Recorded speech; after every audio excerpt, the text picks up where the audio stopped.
નમસ્કાર વિદ્યાર્થી મિત્રો, આજે આપણે ટીવાય બીકોમ સેમેસ્ટર 6 અને એની અંદર મેનેજમેન્ટ એકાઉન્ટિંગ સબ્જેક્ટમાં યુનિટ નંબર 2 પ્રમાણ પડતર પદ્ધતિ વિશે મિત્રો આજે આપણે પાંચમો દાખલો અને એ પણ યુનિવર્સિટીમાં પૂછાયેલો દાખલો.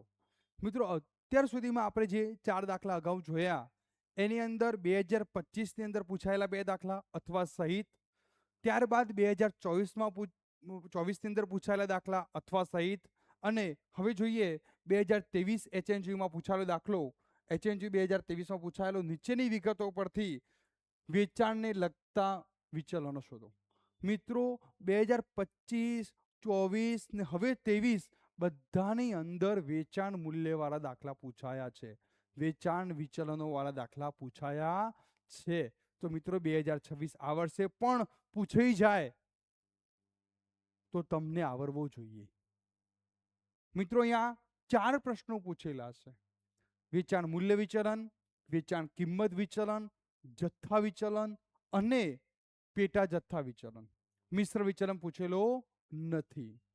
મિત્રો મેં તમને પહેલા કહ્યું હતું કે આ કિંમત અને જથ્થા વિચલન બંનેનો જે જવાબ આવશે ને એ મૂલ્ય વિચલન જેટલો આવશે, અને પેટા જથ્થા અને મિશ્ર વિચલન, જો મિશ્ર વિચલન પૂછાય તો આ બંનેનો જે જવાબ છે ને જથ્થા વિચલન જેટલો થવો જોઈએ. હવે મિત્રો એક આપણે અહીંયા કિંમતો અહીંયા 800 આપેલી છે અને અહીંયા એકમો જથ્થો છે 1600, અહીંયા 800 એકમો ને અહીંયા 1600 એકમો છે, એટલે આપણે સુધારેલ પ્રમાણ જથ્થો શોધવો પડશે કે જે પેટા જથ્થાની અંદર જરૂર પડશે. હવે મિત્રો આપણે પહેલું જે પ્રશ્ન પૂછે છે કે વેચાણ મૂલ્ય વિચલન, તો ત્યાં તમને બધાને ખબર હોવી જોઈએ કે વેચાણ મૂલ્ય વિચલન તો સૂત્ર આવે છે કે EQ ગુણ્યા EP માઇનસ SQ ગુણ્યા SP. એ આગળ હશે, S પાછળ રહેશે. આ પ્રમાણને આપણે S કહેશું અને ખરેખરને આપણે A કહેશું. તો આ SQ જથ્થો એટલે ક્વોન્ટિટી, SP કિંમત, આ EQ અને આ AP.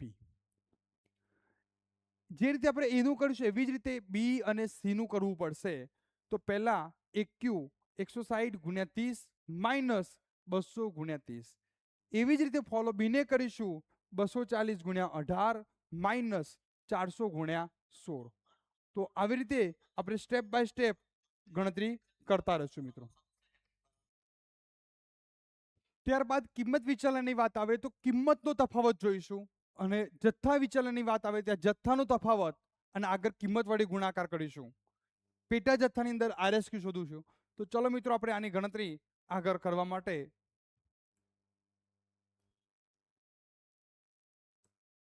તો જુઓ મિત્રો, પહેલો અહીંયા આપણે એક ટેબલ તૈયાર કર્યું છે કે ABC વસ્તુ એની જે કિંમતો આપેલી હતી 200, 400 ને 1000 કે જે આપણે SQ અહીંયા લખી કાઢ્યા છે, આપણે SQ.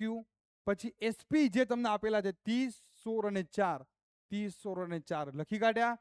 પછી ખરેખર એક્ચ્યુઅલ જથ્થો 160, 240 ને 400, 160, 240 ને 400 એક્ચ્યુઅલ જથ્થો લખાઈ ગયો, અને એક્ચ્યુઅલ પ્રાઇસ 30, 18 ને 3.6. હવે આપણે સોલ્યુશન વખતે RSQ શોધવા પડશે. RSQ કઈ રીતે શોધાય તો મિત્રો ફરી તમને જે મિત્રોએ અગાઉનો વિડીયો ના જોયો હોય તો જોઈ લેજો. બધાની અંદર એક જ ફોર્મેટ RSQ શીખવાડે છે કે અહીંયા 800 એકમ આપેલા છે, જ્યારે અહીંયા 1600 છે. તો 800 એ 1600, તો 200 એ કેટલા, 400 એ કેટલા અને 1000 એ કેટલા. ચોકડી ગુણાકાર કરવો પડશે. 800 ગુણ્યા 200 ભાગ્યા 1600, તો 200 ગુણ્યા 800 ભાગ્યા 1600, 400 ગુણ્યા 800 ભાગ્યા 1600, 1000 ગુણ્યા 800 ભાગ્યા 1600. જુઓ A, B અને C ની અંદર તો 100, 200 અને 500, 100, 200 અને 500 જોઈ લો. 100, 200 અને 500 ટોટલ થઈ ગયા 800. હવે પહેલું આપણું જે ફોર્મ્યુલા હતી મૂલ્ય વિચલન, કે જેની અંદર આ ફોર્મ્યુલા લખાઈ હતી કે EQ ગુણ્યા AP. તો EQ ગુણ્યા AP, જો પહેલા EQ લખી દો 160, 240, 400, પછી AP લખી દો 30, 18 અને 3.6, માઇનસ SQ 200, 400 ને 1000, 200, 400, 1000. SP 30, 16 અને 4. હવે આ બંનેનો ગુણાકાર કરી ત્યારબાદ બાદ કરો. 160 ગુણ્યા 30 4800, 3 દુ 6 એટલે 6000 બાદ કરી -1200 આવ્યા. બી ની અંદર 240 ગુણ્યા 18 4320 અને 16 ચોક 6400 બાદ કરીને 2080 માઇનસ આવ્યા.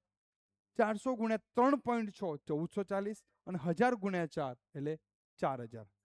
તો માઇનસમાં જવાબ આવ્યો, તો બધો જવાબ માઇનસમાં છે, -5840. કિંમત વિચલન, તો મિત્રો કિંમતનો તફાવત કાઢીશું. એટલે અહીંયા જુઓ મિત્રો, આગળ એક્યુ ગુણાકારમાં આવશે અને એપી માઇનસ એસપી. એપી તો એપી આ રહ્યા 30, 18, 3.6, 30, 18, 3.6 માઇનસ એસપી 30, 16 અને 4, 30, 16 અને 4. આગળ એક્યુ તો એક્યુ આ રહ્યા 160, 240 અને 400. બાદ બાકી કરી ગુણાકાર કર્યો 30 માઇનસ 30 0 ગુણ્યા 160 એટલે 0. 0 સાથે ગુણાકાર કરીએ જવાબ 0 આવે.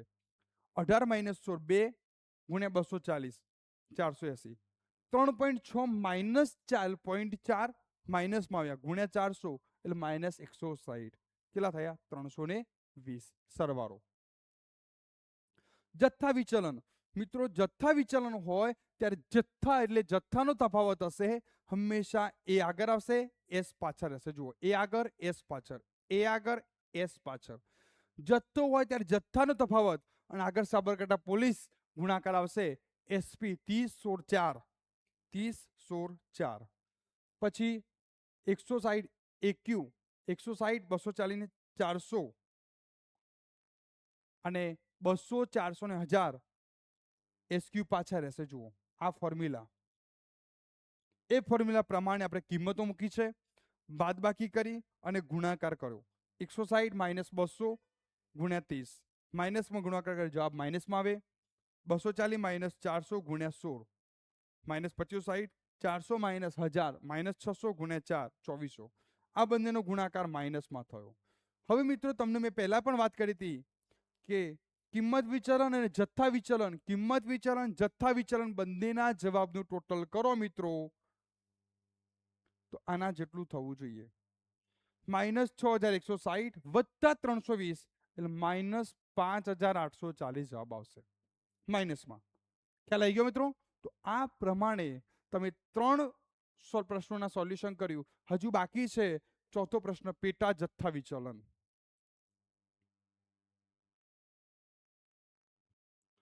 તો પેટા જથ્થા વિચલન મિત્રો જોઈ લો. તો પેટા જથ્થાની વિચલનની અંદર RSQ ની જરૂર પડશે અને આપણે એ RSQ આગળ શોધ્યા. કઈ રીતે શોધ્યા મેં તમને બતાવ્યા છે.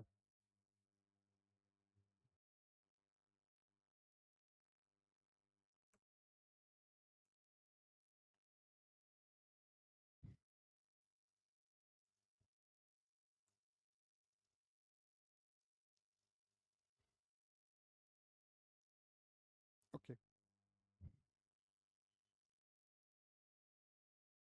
તો જુઓ મિત્રો, પ્રમાણ કિંમત SP જે અહીંયા આગળ હતી 30, 16 ને 4, 30, 16, 4 મૂકી દીધી. SP જુઓ આ ફોર્મ્યુલા SP આના જેવું જ ફોર્મ્યુલા છે.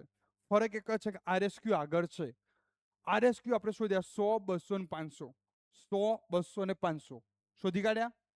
અને પેલા પાછળ હતા 200, 400 અને 1000. 200, 400, 1000. જો અહીંયા પણ પાછળ હતા તો અહીંયા પણ પાછળ આવીએ, જોઈ લો. SQ પાછળ, RSQ આગળ, બાદ બાકી કરી અને SP વડે ગુણાકાર કર્યો, સાબરકાંઠા પોલીસ વડે ગુણાકાર કરીશું. 100 માઇનસ 200 એટલે -100 ગુણ્યા 30 એટલે -3000. 200 માઇનસ 400 -200 ગુણ્યા 100 3200. 500 ગુણ્યા 500 માઇનસ 1000 એટલે -500 ગુણ્યા 4 એટલે -2000. આ બધાનું ટોટલ કરશો -8200. મિત્રો પાંચમો પ્રશ્ન પેટા જથ્થા વિચલન પૂછ્યું નથી. જો પેટા જથ્થા વિચલન પૂછાય તો સૂત્ર આ રીતે જ આવશે, પણ RSQ પાછળ આવી જશે અને આગળ EQ આવશે. આ સૂત્રની અંદર અહીંયા પાછળ RSQ આવી જશે.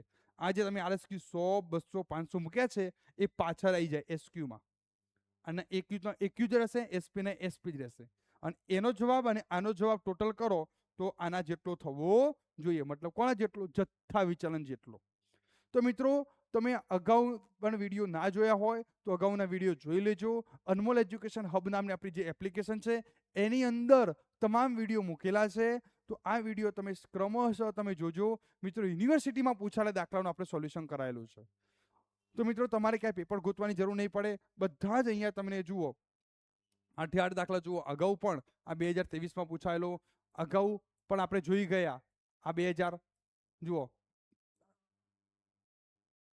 2025ના અથવા પૂછાયેલો, 2025માં પૂછાયેલો. તો મિત્રો જુઓ તમે, અને આ સૂત્રોની યાદી પણ મેં અહીંયા મૂકેલી છે. તમામે તમામ સ્થિર વિચલનો, ચલિત વિચલનો, વેચાણ વિચલનો, વેચાણ ગાળા વિચલનો, તમામે તમામ ફોર્મ્યુલા મેં અહીંયા લખેલી છે. મિત્રો, ક્રમશઃ શાંતિથી તમે સ્ટેપ બાય સ્ટેપ વિડીયો જોતા રહેજો. સંપૂર્ણ માહિતી તમને અવેલેબલ અનમોલ એજ્યુકેશન હબ નામની એપ્લિકેશન પરથી મળી રહેશે. અને તમામ પીડીએફ પણ હું ત્યાં અપલોડ કરી દઈશ. ખ્યાલ આવી ગયો મિત્રો? તો બધી જ માહિતી તમને ત્યાંથી મળી રહેશે.